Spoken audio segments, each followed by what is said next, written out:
আম্মু, মামা আমাকে পড়ানোর নাম করে আমার খালি পেটে আর আমার বুকের উপর হাত দেওয়ার চেষ্টা করে। কি বলিস এসব? বিশ্বাস করো আম্মু, মামার চরিত্র ভালো না। তিনি সব সময় আমার সাথে খারাপ কাজ করতে চায়। এভাবে বলতে নেই মা, উনি তোমার মামা হন। মামা হয় দেখে কি উনি আমার পেটে হাত দিবেন?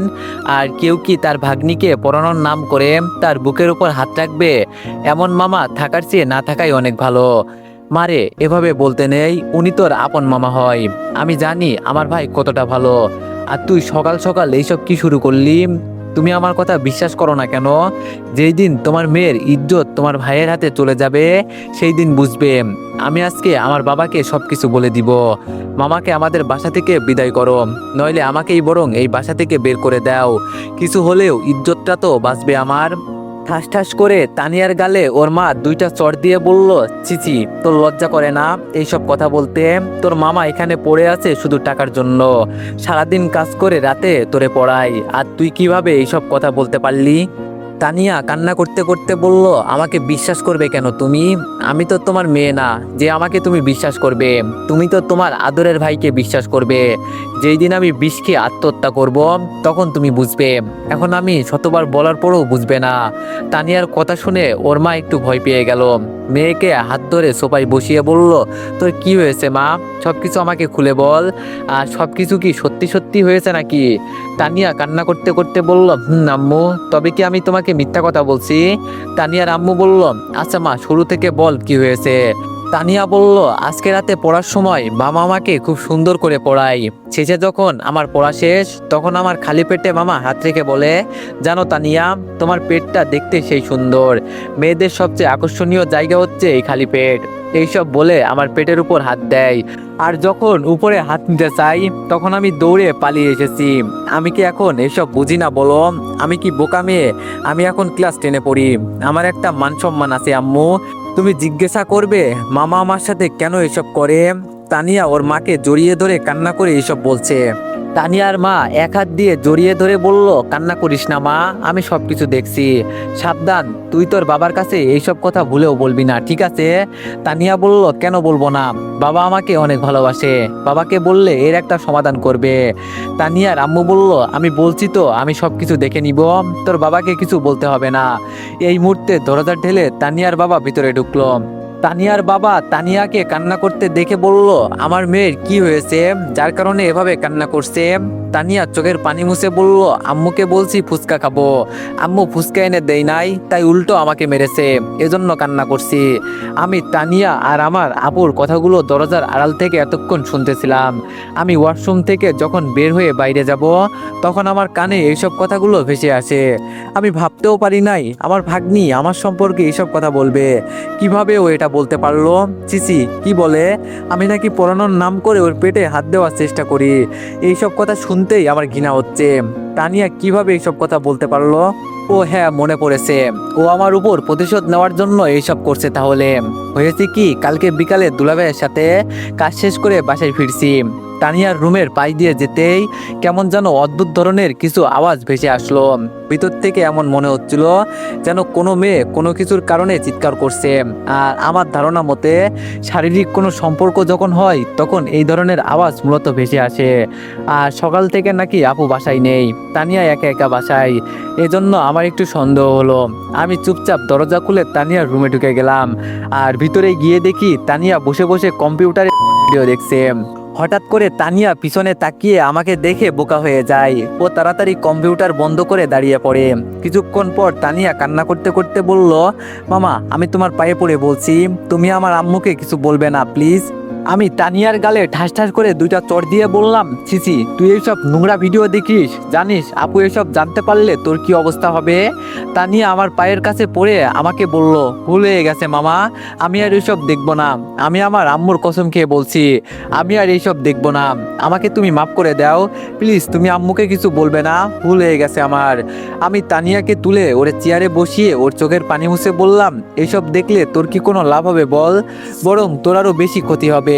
তোর মতো এই বয়সটা আমারও ছিল, আমারও অনেক মন বলছিল এইসব দেখতে, কিন্তু আমি কি করেছি, নিজেকে নিজে কন্ট্রোল করেছি। তোরও নিজেকে কন্ট্রোল করতে হবে। যখন এইসব কথা মনে হবে তখন এটা চিন্তা করবি। আজকে আমার বাসায় কেউ নেই, আমি এইসব দেখছি, কিন্তু উপরে তো একজন আছে, তিনি সব কিছু দেখছেন। আর তুই তো জানিস মৃত্যুর স্বাদ সবাইকে গ্রহণ করতে হবে, আর সেই দিন তোর কোনো কিছুই গোপন থাকবে না। এইসব আর দেখিস না, তোর ব্রেনের সমস্যা হবে এইসব দেখলে। মনে থাকবে তো আমি কি বলছি? তানিয়া বলে মাথা নিচু করে আছে। আমি তানিয়ার কম্পিউটারের সামনে বসে বললাম পাসওয়ার্ড দে। তানিয়া বলল, মামা আমি ডিলিট করে দিব, কোনো সমস্যা নেই। আমি আবার বললাম, তোরে বলছি পাসওয়ার্ড দিতে, কিন্তু তানিয়া কোনোভাবেই আমাকে পাসওয়ার্ড দিতে রাজি নয়। শেষে উপায় না পেয়ে ঠাসিয়ে ওর গালে 2টা থাপ্পড় দিলাম, আরও কান্না করতে করতে কম্পিউটারের পাসওয়ার্ড দিয়ে দিল। ভিডিওগুলো ডিলিট করতেই দেখি তানিয়াকে অনেক ছেলে মেসেজ করেছে। মেসেজগুলো কেমন যেন অশ্লীল ভাষায় লেখা। আমি দাঁড়িয়ে বললাম, দাঁড়া, আজকে শুধু আপু আসুক, আমি সব কিছু বলছি। তোর এত বড় সাহস কিভাবে হয় এইসব করতে? তোর কলিজা দিন দিন বেড়ে যাচ্ছে। ভাবছিলি কেউ কিছু বলছে না দেখে তুই এইসব করবি? দাঁড়া, আজকে শুধু আপু আসুক। এই কথা বলে আমি আমার রুমে চলে গেলাম। আজকে পরিশ্রমটা একটু বেশিই করে ফেলেছি, শরীর অতিরিক্ত দুর্বল হয়ে গেছে, এজন্য হাত মুখ ধুয়ে ঘুমিয়ে গেলাম। আর সকালে উঠতেই এইসব শুনলাম। আমি ভাবতেও পারি নাই তানিয়া বানিয়ে বানিয়ে আমার সম্পর্কে এতগুলো মিথ্যা কথা বলবে। রাতে কিছু খাই নাই, এজন্য শরীরে শক্তি কমে গেছে। কি করব এখন বুঝতে পারছি না। আপুর বাসায় 3 বছর ধরে পড়ে আছি। দুলাভাইয়ের সাথে দোকানে কাজ করি, বিনিময়ে আপু বাবাকে টাকা দেয়, কিন্তু কত করে দেয় আমাকে এসব বলে না। আমাকে শুধু মাস শেষে 500 টাকা দেয় হাত খরচের। গরিব ঘরে জন্ম নিয়েছি, কষ্ট তো করতেই হবে, এজন্য সব সময় মাথা নিচু করে চলি। বাবা একা সংসার সামলাতে পারে না, এজন্য আমি কাজ করি। তবে আজকে তানিয়া আমার সম্পর্কে এসব কথা বলবে আমি কখনো ভাবতেও পারি নাই। ওরে আমি কত ভালোবাসি আরও। তবে আমার আপু আমাকে অনেক ভালোবাসে। একটা কথা কি, আমি ওর ভাই আর তানিয়া ওর নিজের মেয়ে। হয়তো আমাকে কিছুদিন পর এই বাসা থেকে বের হতে হবে, নইলে চুপচাপ আমাকে পালিয়ে যেতে হবে, এছাড়া আর কোনো উপায় নেই। হঠাৎ আপু ডেকে বলল, কিরে রিফাত, বাইরে আই, রাতে কিছু খাস নাই? আমি আপুর ডাক শুনে দরজা দিয়ে বের হলাম। টেবিলে বসে দুলাভাই আর তানিয়া বসে নাস্তা করছে। আমি আপুর সামনে গিয়ে বললাম, আপু খিদে নেই। রাতে আসার সময় বার্গার নিয়ে আসছিলাম। আপুর সাথে মিথ্যা কথা বললাম। আপু আমার হাত ধরে টেবিলে বসিয়ে বলল, নাটক কম করে টেবিলে বসে নাস্তা কর, এত কথা বলিস না। আর আমি জানি তুই রাতে কি খেয়েছিস। আমি আপুর কথা শুনে টেবিলে বসে পড়লাম। তবে তানিয়া শুধু বলল, জানো বাবা, আমি সেই দিন নাস্তা করতে দোকানে গিয়েছিলাম। 3টা রুটি সাথে 1 প্লেট ডাল খাওয়াতে আমার কাছ থেকে গুনে গুনে 40 টাকা নিয়েছিল। এখন তুমি বলো, দিনে যদি একজন মানুষ 40-50 টাকার নাস্তা করে, তাহলে সে মাসে কত টাকা খেলে এর কোনো হিসাব আছে বলো বাবা? দুলাভাই হাসি দিয়ে বলল, ওদের কাজই এটা, বুঝলে মা? তাছাড়া আমাদের খিদে লাগলে তো খেতেই হবে, শক্তি ছাড়া কাজ করা যাবে না। তানিয়া কাকে উদ্দেশ্য করে এই কথাটা বলল আমি খুব ভালো করেই বুঝেছি। আমি চুপচাপ নাস্তা শেষ করে রুমে চলে যাচ্ছি, তখন পিছন থেকে আপু ডাক দিয়ে বলল, রিফাত এইদিকে আয় তো একটু। আপুর ডাক শুনে একটু ভয় পেয়ে গেলাম। সকালে তানিয়া যে কথাগুলো বলল, না জানি আপু আমাকে কি করে। তবে আপু আমাকে এজন্য বিশ্বাস করে। আপু জানে আমি কতটা একটা ভালো ছেলে। আমি আপুর সামনে গিয়ে বললাম, আপু বল কি করতে হবে। আপু আমার হাতে একটা লিস্ট দিয়ে বলল, যা বাজার করে নিয়ে আয়। তানিয়া টেবিল থেকে উঠে আপুর হাত থেকে টাকাগুলো নিয়ে বলল, দাও তো আম্মু টাকাগুলো আমাকে, আমি গুনে দেখি এখানে কত টাকা আছে। দুলাভাই টেবিলে বসে থেকে বলল, বাজারে যাওয়ার কি দরকার, আমার কাছে দাও, আমি আমাদের দোকান থেকে তোমার ভাইকে দিয়ে পাঠাবো নি। আপু বলল, তার আর কোনো দরকার নেই, রিফাত তোরে যেটা বললাম সেটা কর। তানিয়া আমার হাতে টাকাগুলো দিয়ে বলল, মামা এখানে 5,000 টাকা আছে, সবগুলো একদম নতুন নোট, সাবধান হিসাবে কোনো ভুল যেন না হয়। দুলাভাই বলল, আরে আম্মু, মামার সাথে কেউ এভাবে কথা বলে? উত্তরে তানিয়া বলল, কেউ যদি আমার সাথে বাজে ব্যবহার করে আমি এভাবেই কথা বলি, শুধু হাতে মেরে দেখাই নাই, এটাই ভাগ্য মনে করো। আম্মুর কারণে বেঁচে আছে, নইলে কোন দিনই ঘাড় ধাক্কা দিয়ে বের করে দিতাম। আপু তানিয়াকে ধমক দিয়ে বলল, তোরে এইসব কথা বলতে বলেছি, আর কি সব উল্টাপাল্টা কথা বলিস তুই? রিফাত তুই বাজারে যা। আমি মাথা নিচু করে চুপচাপ বাইরে চলে গেলাম। আসলে এই মানুষ ঠিকই বলে, গরিব হয়ে জন্ম নেওয়াটা হয়তো পাপ। তবে আমি তো তানিয়াকে ভালো করতে চেষ্টা করছিলাম, কিন্তু ও যে আমার সাথে এইসব করবে আমি ভাবতেও পারি নাই। হঠাৎ ফোনটা টুংটুং করে বাজতে লাগলো। ফোনের স্ক্রিনে তানিয়ার বান্ধবী ঋতুর নাম্বারটা ভেসে আসে। এই মেয়ে আমাকে অনেক বিরক্ত করে। ঋতু আমার ভাগ্নির বান্ধবী, ওকে কিভাবে বলি আমি ওকে অনেক পছন্দ করি। তবে মেয়েটা ভালোই সুন্দর আছে, কিন্তু আমি ওকে শুধু বলি তুমি আমার ছোট বোনের মতো। ফোনটা রিসিভ করে বললাম, ঋতু বলো, কি খবর তোমার? ঋতু বলল, আমার আবার কিসের খবর? আপনি তো আমাকে কলই দেন না। আমি বললাম, বিজি থাকি তো, কিভাবে কল দিব বলো। তো তোমার পড়াশোনা কেমন চলছে? ঋতু বলল, এত পড়াশোনা করে কি হবে বলেন, শেষে তো আপনাকেই বিয়ে করতে হবে। আমি বললাম, শোনো ঋতু, তুমি আমার ছোট বোনের মতো, এইসব বলতে তোমার আমি না করছি না। ঋতু বলল, আপনি বললেও আমি শুনবো না। আর আজকে কিন্তু আমি আপনাদের বাসায় আসছি। আপনি কোথায়? আমি বললাম, ফোন রাখো, আমার কাজ আছে, বাই। ঋতু বলল, আরে আরে শোনেন শোনেন। আমি বললাম, বলো। ঋতু বলল, লাভ ইউ। আমি বললাম, ধুর রাখো তো, উল্টাপাল্টা কথা আরেকবার বললে তোমার ফোন নাম্বার ব্লক করে দিব। কল কেটে দিয়ে চিন্তা করছি, আমি কি আরেকবার আমার ভাগ্নিকে বুঝিয়ে দেখবো নাকি? ও হয়তো ছোট মানুষ, ভুল তো হতেই পারে। দেখি আরেকবার বুঝিয়ে। আপুর লিস্ট অনুযায়ী সবগুলো বাজার করে বাসার দিকে রওনা দিলাম। কলিং বেল বাজাতেই আপু এসে দরজা খুলে দিল। আমি আপুর হাতে বাজারগুলো দিয়ে বললাম, আপু, দুলাভাই কি দোকানে চলে গেছে? আপু বলল, মাত্র কিছুক্ষণ হলো গিয়েছে। আমি আপুর হাতে বাজারের লিস্ট সহ টাকাগুলো দিয়ে বললাম, সবকিছু একটু হিসাব করে নিস, আমাকে এখন দোকানে যেতে হবে। ভাইয়া ভালো আছেন? পিছনে তাকিয়ে দেখি তানিয়ার বান্ধবী ঋতু এসেছে। আমি বললাম, ভালো, তুমি ভালো আছো? ঋতু বলল, আমি আবার কিভাবে ভালো থাকি বলেন, আপনি তো আর আমার খোঁজ খবর নেন না। আমি বললাম, তোমার সাথে এত কথা বলার মতো সময় আমার নেই, আমাকে এখন দোকানে যেতে হবে, তুমি থাকো। ঋতু বলল, 5 মিনিট আপনার সাথে কিছু কথা ছিল। আমি বললাম, তাড়াতাড়ি বলো। ঋতু বলল, আপনার যদি করার এতই ইচ্ছে থাকে আমাকে বলতেন, আমি কি আপনাকে খুশি করতাম না? সারা রাত ভিডিও দেখে কি মজা পান, এর থেকে আমাকে বললে আমি আপনাকে অনেক খুশি করতাম। আমি তো সব সময় আপনার জন্য তৈরি আছি। আমি বললাম, এই মেয়ে, তোমার মাথা খারাপ হয়ে গেছে? কি সব উল্টাপাল্টা কথা বলছো? ঠাসিয়ে কি গালের মাঝে 2টা চড় দিতে হবে? মাথাটা কি গেছে নাকি তোমার? ঋতু ঠোঁটে কামড় দিয়ে বলল, রুমে আসেন, খেলা দেখাই। আমি রাগে চোখ লাল করে বললাম, আর একবার যদি তুমি আমার সামনে পড়ো তাহলে তোমার খবর আছে। কেন মামা, ওকে তুমি কি করবে? মারবে নাকি তুমি? আরো মিথ্যা কি বলেছে? আপনি তো সারা রাত বসে বসে ভিডিও দেখেন, আমরা বললেই দোষ। আর ঋতু ভুল কি বলেছে? ও আপনাকে ভালো পথে আনতে চাই। আপনি তো দিন দিন খারাপ হয়ে যাচ্ছেন। ও তো আপনাকে পছন্দ করে, আপনাকে খুশি করার জন্য এইসব করতেই পারে। আমি তানিয়ার দিকে তাকিয়ে বললাম, তোমাকে আমার ভাগ্নি বলতেও ঘৃণা হচ্ছে জানো। আমার সম্পর্কে এতগুলো মিথ্যা কথা বলতে পারলে তুমি? সিসি, আমি চাইছিলাম তোমাকে ভালো করতে, কিন্তু তুমি। দূর, আমি কাকে কি বলছি। আমি আর কিছু না বলে দরজা দিয়ে বের হতে লাগলাম। পিছন থেকে ঋতু ডাক দিয়ে বলল, আসার সময় 1 প্যাকেট নিয়ে আসবেন আমাদের সেফটির জন্য। আমি এইসব কথা কানে না দিয়ে দরজা দিয়ে বের হয়ে গেলাম। আমি সবকিছু বুঝতে পারছি। ঋতুকে আমার সম্পর্কে তানিয়া উল্টাপাল্টা কথা বুঝিয়েছে। কি যে আমি করব এখন এটাই বুঝতে পারছি না। আজকে রাগের জন্য কিছু খেয়েও আসতে পারি নাই। তবে আজকে সকাল সকাল দোকানে চলে গেলাম। দুলাভাই আমাকে দেখেই বুঝে গেছে আজকে যে আমি কিছুই খাই নাই। কাজ করতে করতে হঠাৎ দুলাভাই প্রশ্ন করলো, তা রিফাত, তুমি না সেনাবাহিনীতে আবেদন করেছিলে, তো কি হলো বললে না তো? আমি বললাম, এই তো দুলাভাই, সামনে মাঠ আছে, দোয়া করিয়েন। দুলাভাই বলল, ও আচ্ছা, রিফাত তুমি বরং আজকে চলে যাও, আজকে তো এত বেশি চাপ নেই, আমি সামলে নিতে পারবো। আমি বললাম, শরীরটা আজকে একটু খারাপ লাগছে, তাহলে গেলাম আমি দুলাভাইকে বলে আমি দোকান থেকে বের হয়ে গেলাম। বাসার দিকে যেতে যেতে প্রায় অনেকটাই সময় চলে গেছে। দরজার কাছে যেতেই শুনি ভিতর থেকে ঋতু বলছে, জানেন আন্টি, আপনার ভাইয়ের সাথে আমার 1 বছরের সম্পর্ক। এই 1 বছরে ওর সাথে এমন কোনো কাজ নাই যে আমি করি নাই। আপনার মনে আছে আন্টি, রিফাত বাড়ি যাবে বলে 2 দিন ছুটি নিয়েছিল, ও বাড়িতে যায় নাই, বরং আমাকে নিয়ে কক্সবাজারে ঘুরতে গিয়েছিল। আমি বলেছিলাম আমাদের বাচ্চা হলে সবাই আমাদের সুন্দর করে মেনে নিবে, কিন্তু ও আমাকে পিল খেতে বলে। দরজার বাইর থেকে এই কথাগুলো শুনে আমি তো একদম বোকা হয়ে গেলাম। এইরকম একটা পিচ্চি মেয়ে এইসব কথা বলতে পারছে? সিসি, না না, অনেক হয়েছে, আর এইসব সহ্য করতে পারবো না। আমি দরজা ঢেলে ভিতরে চলে গেলাম। আমাকে দেখে ঋতু আর তানিয়া চোখ বড় বড় হয়ে গেল। ওরা হয়তো ভাবতেও পারে নাই আমি এত তাড়াতাড়ি বাসায় চলে আসবো। আপুর হাতে ফুচকাগুলো দিয়ে ঋতুকে বললাম, তোমার সাথে আমার 1 বছরের সম্পর্ক না, আমরা এক বিছানায় অনেকদিন ছিলাম না। আমি প্যান্ট থেকে বেল খুলে বললাম, তো এখন রুমে চলো, আজকে এখানেই রুম শেয়ার করব।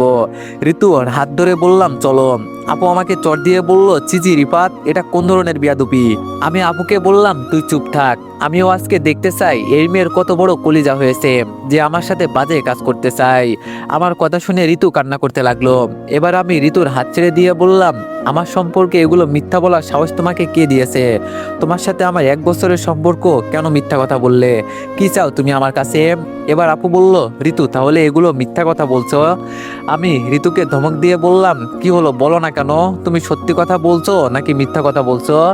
ঋতু ভয়ে ভয়ে বলেই দিল, আসলে আন্টি সরি, আমার ভুল হয়ে গেছে, আমি মিথ্যা কথা বলছিলাম। এবার আমি তানিয়ার দিকে চোখ ঘুরিয়ে তাকিয়ে বললাম, তোর সাহস হয়েছে খুব না?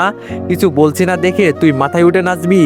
আমি আপুর হাত ধরে তানিয়াকে নিয়ে আপুর রুমের কম্পিউটারের সামনে বসিয়ে পাসওয়ার্ড দিয়ে বললাম, মেসেঞ্জারে ঢুকে একটু চেক কর। আপু আমার কথা মতো তাই করলো, আর সব দেখে আপু রাগে ফুলতে লাগলো। আমি আপুর দিকে তাকিয়ে বললাম, তোর মেয়ে এতটা খারাপ হয়ে গেছে যে তুই বাসার বাইরে যাওয়ার পর ও বসে বসে কম্পিউটারে ভিডিও দেখে। আর সেই দিন আমি এইসব দেখে ফেলেছিলাম বলে আমার নামে উল্টাপাল্টা মিথ্যা কথা বানিয়ে বলছে। আর এখন ঋতুকে এখানে নিয়ে আসছে আমার সাথে মিথ্যা অভিনয় করতে, যাতে তুই বিশ্বাস করিস আমি খারাপ ছেলে। আপু দাঁড়িয়ে লম্বা আর মোটা একটা লাঠি নিয়ে আসলো তানিয়াকে মারতে। আমি তানিয়াকে ধরে কোনো মতো আমার রুমে নিয়ে গেলাম, নইলে আজকে আপু ওরে মেরেই ফেলতো। আপু বাইরে সোফায় বসে একা একা কান্না করছে। তানিয়া কান্না করতে করতে আমাকে বলল, মামুর বাচ্চা, তোরে যদি এই বাসা থেকে বিদায় না করতে পারি, আমার নাম তানিয়া না, তোর জন্য আম্মু আমাকে আজকে মারতে চেয়েছিল। আমি তানিয়াকে ছেড়ে বিছানার উপর বসে বললাম, আমাকে তোমার বিদায় করতে হবে না, খুব তাড়াতাড়ি আমি তোমাদের বাসা থেকে বিদায় হয়ে চলে যাব। ঋতু, ওকে ওর রুমে নিয়ে যাও। আমি রুম থেকে বের হয়ে আপুর কাছে গেলাম, আপুর পাশে বসে বললাম, এই বয়সে এইসব একটু একটু হয়েই থাকে, বাদ দে। তবে দোষটা তো অন্য কারো নয়, দোষটা হলো তোর। তুই কেন ওকে এভাবে একা একা ছেড়ে দিস?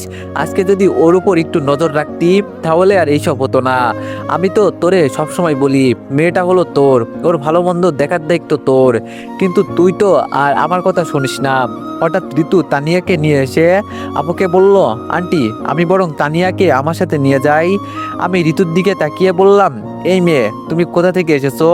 এখানে তোমার দরদ দেখাতে হবে না। আর তানিয়া, তুই তোর রুমে যা, তুমি এখানে আসো। তানিয়া কান্না করতে করতে ওর রুমে চলে গেল। ঋতু আমার কাছে দাঁড়িয়ে বলল, আমি বাসায় চলে যাই ভাইয়া। আমি ঋতুর দিকে তাকিয়ে বললাম, আর যদি আমি তোমার আশেপাশে তানিয়াকে দেখি তাহলে তোমার খবর আছে। ঋতু কান্না করতে করতে বলল, আমার এখানে কোনো দোষ নাই ভাইয়া, আমাকে তানিয়া এসব করতে বলেছে। আপু দাঁড়িয়ে আমাকে বলল, তুই আমাদের মা মেয়ের মাঝে আসবি না একদম, আজকে ওরে আমি খাইছি। আমি তাড়াতাড়ি দুলাভাইকে কল দিয়ে বললাম, আপনি তাড়াতাড়ি বাসায় আসেন, নইলে আপনি আর আপনার মেয়েকে ফেরত পাবেন না। আপু তানিয়ার রুমে গিয়ে দরজা লাগিয়ে দিল। আমি এখন ভালো করেই বুঝতে পারছি আজকে আপু কি করতে পারে। আমার আপু এভাবে ভালো ঠিকই, কিন্তু ওর রাগ হলে সবকিছু একদম ভেঙে তছনছ করে দেয়। এবার আমি ঋতুর দিকে তাকিয়ে বললাম, আজকে তুমি তোমার বান্ধবীর জন্য অপমানিত হলে না বলো? এমন বান্ধবী রেখে লাভ আছে বলো?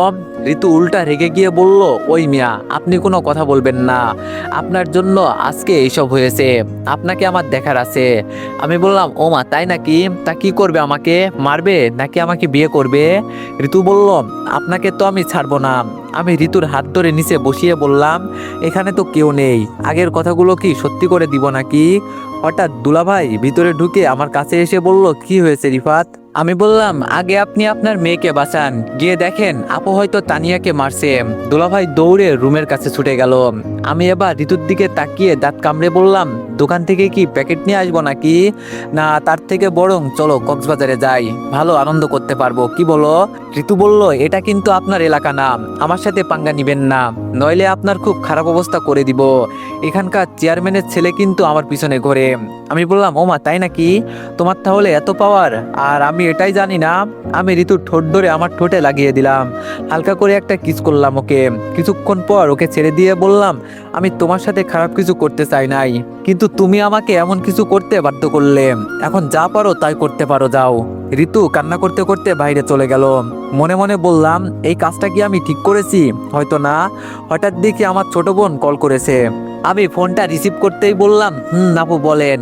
আপু বলল, ভাইয়া আমি না একটা ভুল করে ফেলেছি। আমি বললাম, কি হয়েছে তাই বল।